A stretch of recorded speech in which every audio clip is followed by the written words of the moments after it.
I've lived in New Orleans my whole life other than leaving town for college.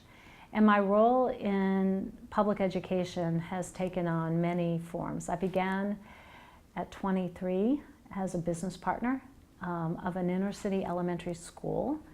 A few years later, I ran for the Orleans Parish School Board and served as an elected member.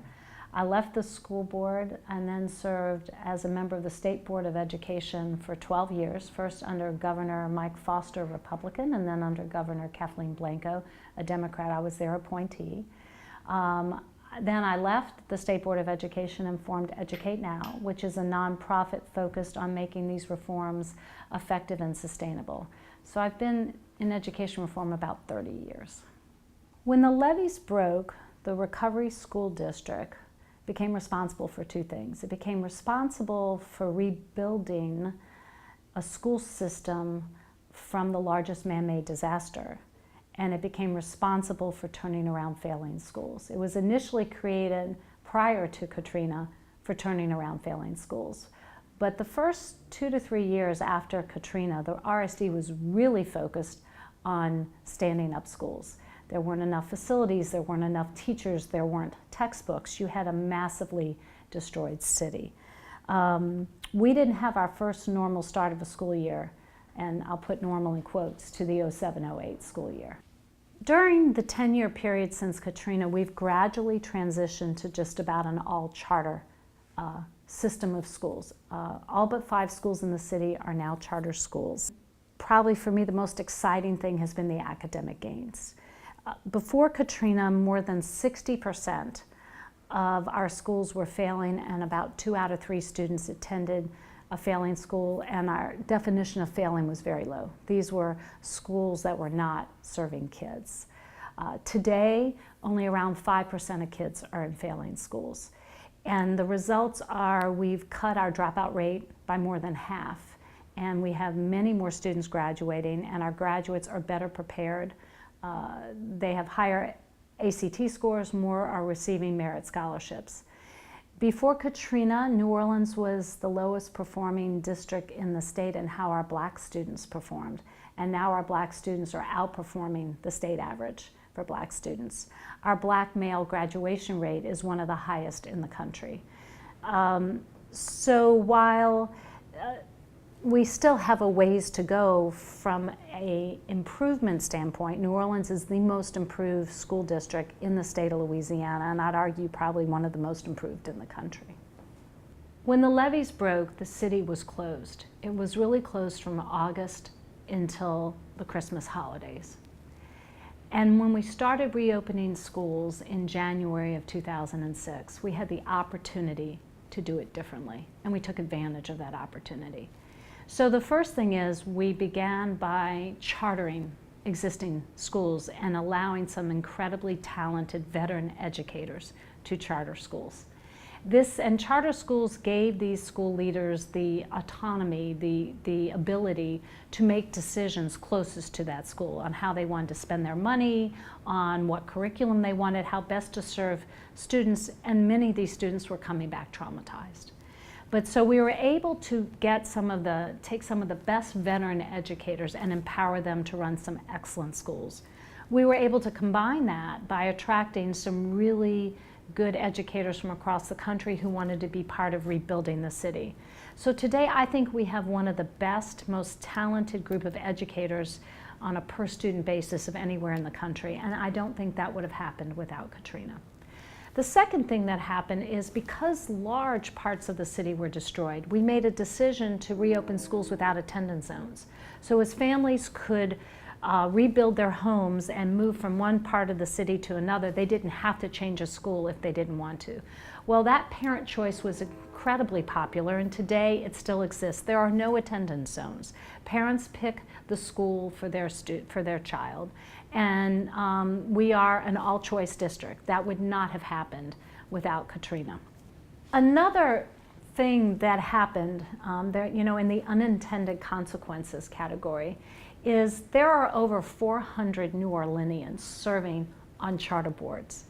And what has happened is the city is reconnected back to public education in a way it was never connected to public education before the storm. We recently passed a tax to take care of maintaining these new facilities we've been able to build. I don't think that tax would have passed before the storm. There is a engagement of, prior to Katrina, the middle class, both black and white, had pretty much abandoned public schools in New Orleans, except if they were at a selective admission school. Today we're seeing more families reconsidering public education, enrolling in public education. We are starting to reintegrate our schools, both from a race point of view as well as socioeconomic. I don't believe any of that would have happened prior to the storm.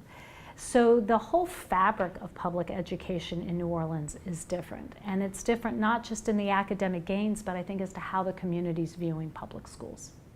There's been a lot of conversation about New Orleans and charter schools. Quite honestly, New Orleans isn't innovating in charter schools. There are charter schools all over the country, and I'd argue there are some charter schools that are more innovative than the particular group of charter schools we have in New Orleans. Where New Orleans has truly innovated is figuring out how to have a system of charter schools, of autonomous schools, and what is the right role of government. And so we've come in with really a different way of making decisions that allows us to be incredibly nimble and responsive to problems. So you begin with the autonomy of a charter school, and that school is the nexus, the point of most problem solving. What curriculum, what extracurricular activities, how do I want to differentiate this school from other schools? How do I want to engage my parents, my neighborhood? Those are now school level decisions. But when each school making their own decisions is not serving the larger community as a whole, we have figured out the role of government to come in from a regulatory and accountability fashion. So we've come in with a way of handling enrollment called One App, where parents get to pick their choices and a computer does the match, and really we've taken enrollment out of the school's hands because we need to make certain every student has access to a school. Expulsion. Schools no longer can expel a child for any, for whatever their code is. There is a citywide definition of what offenses you can expel a student for. A third party handles the expulsion hearing, and our expulsions historically have been way above the state average. We serve a very challenging student population here. We're a city with a very high crime rate, and now our expulsions are way below the state average. So again, that combination of school autonomy and understanding the correct role of government in a regulatory role has allowed this innovation. You see it a lot in special ed. 5 years ago, this city was not serving the needs of our special ed students. We were sued by the Southern Poverty Law Center. In a 5-year period, we've put in place this enrollment process so students with special needs get equal access to good schools. Schools have responded by coming in with much more focusing on developing their expertise and ability to serve special needs kids better. Our results have gone from way below the state average to academically we're at the state average, and then our graduation rate, we had a 20-point higher grad rate for our students with disabilities than did the state. That type of rapid change in a 5-year period is unheard of in education reform, which tends to move very glacially. And that's the real innovation of our system, is this nimbleness in problem solving. I think I have 3 wishes. The first wish is that we continue to keep trying to get better. From a improvement perspective or a value added perspective, we're an A. I mean, there's probably no school district in the country that has had the type of gains that we've had in the past 10 years. But from an absolute performance perspective, we're a C. Our students we're so far behind. I mean, we were one of the worst school districts in the country pre-Katrina, and then we put our students and their families through unbelievable trauma. And that leads to the second point. We are woefully lacking as a city in the supports for students and their families. Mental health, physical health, social services, and those problems all come to schools. It is my hope that as a city and as a community, we have figured out how to better serve our families, that whole child and that whole family, because I don't think the academic gains are going to plateau until we can start dealing. We lost our whole mental health system. I mean, there's no place in the city right now for a child to go who's having a psychotic event. I mean, that infrastructure was weak before the storm, and it just hasn't come back.